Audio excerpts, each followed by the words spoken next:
Today I am doing kind of some fruit tree archaeology here.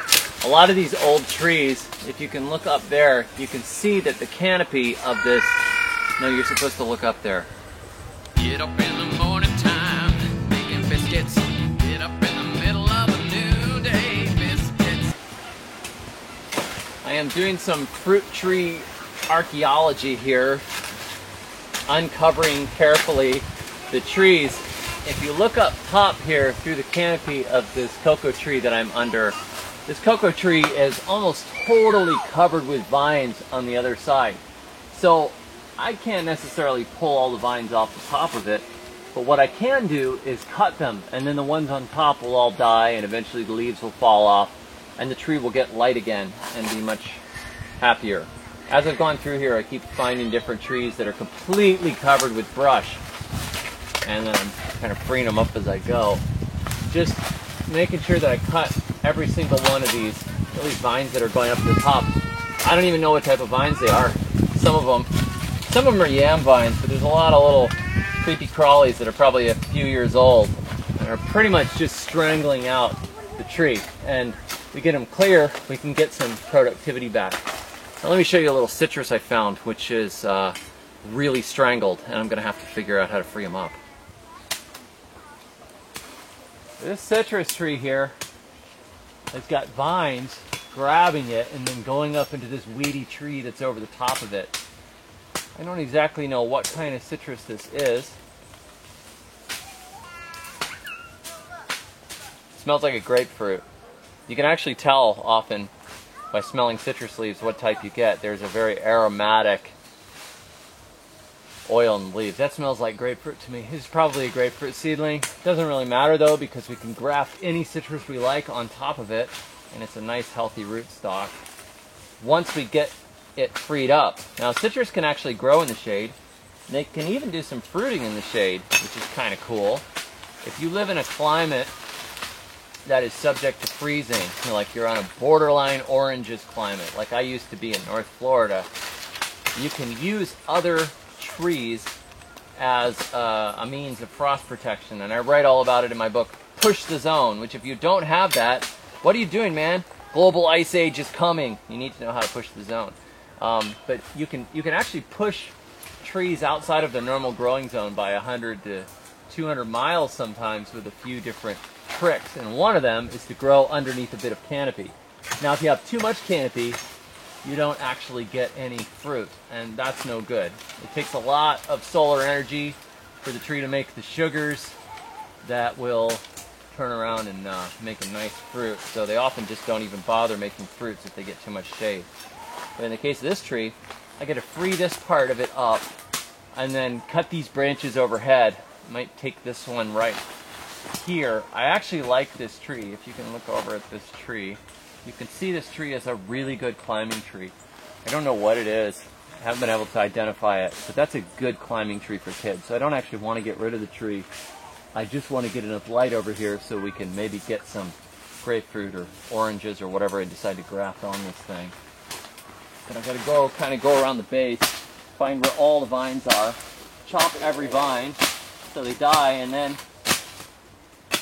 I'll probably meticulously unwrap the whole thing while dodging thorns, but I won't subject you to that entire experience. This is YouTube, not a waterboarding session.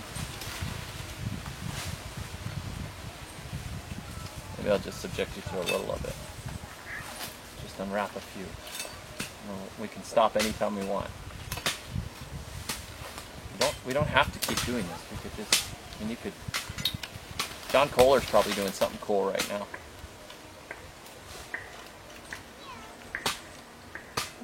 Still here.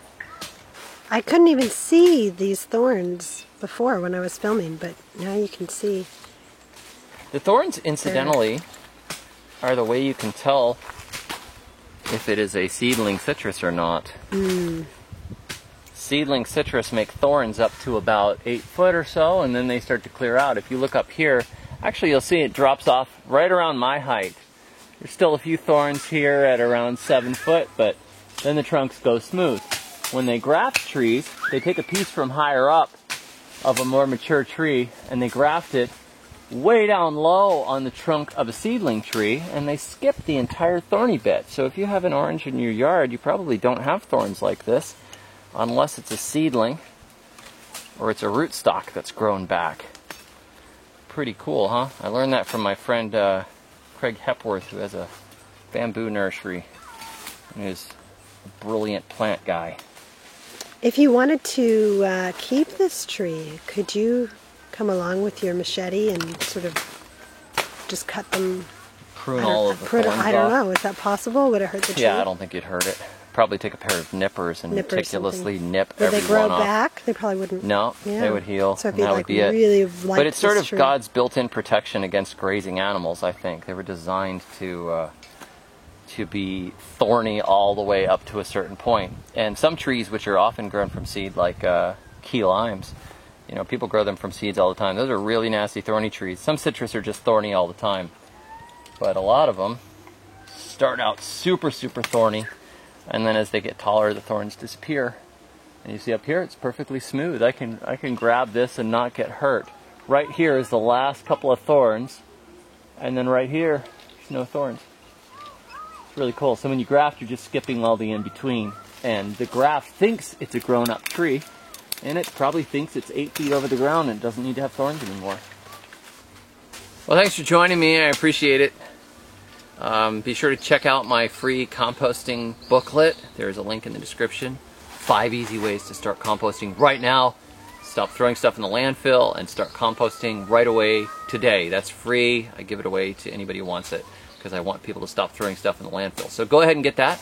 And also, my easy way to start your own home-based plant nursery is available in ebook and in paperback formats. I'll put the link below.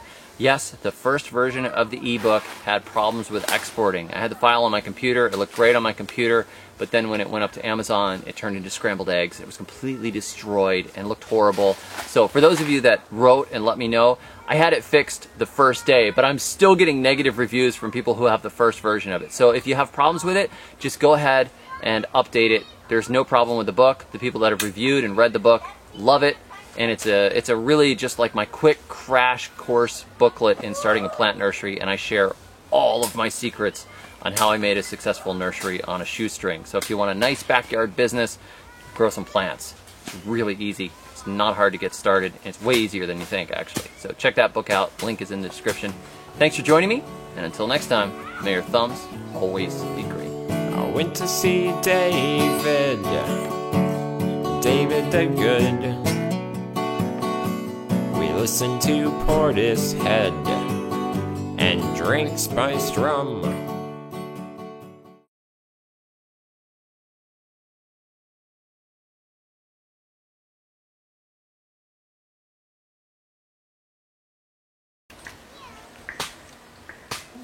Still here.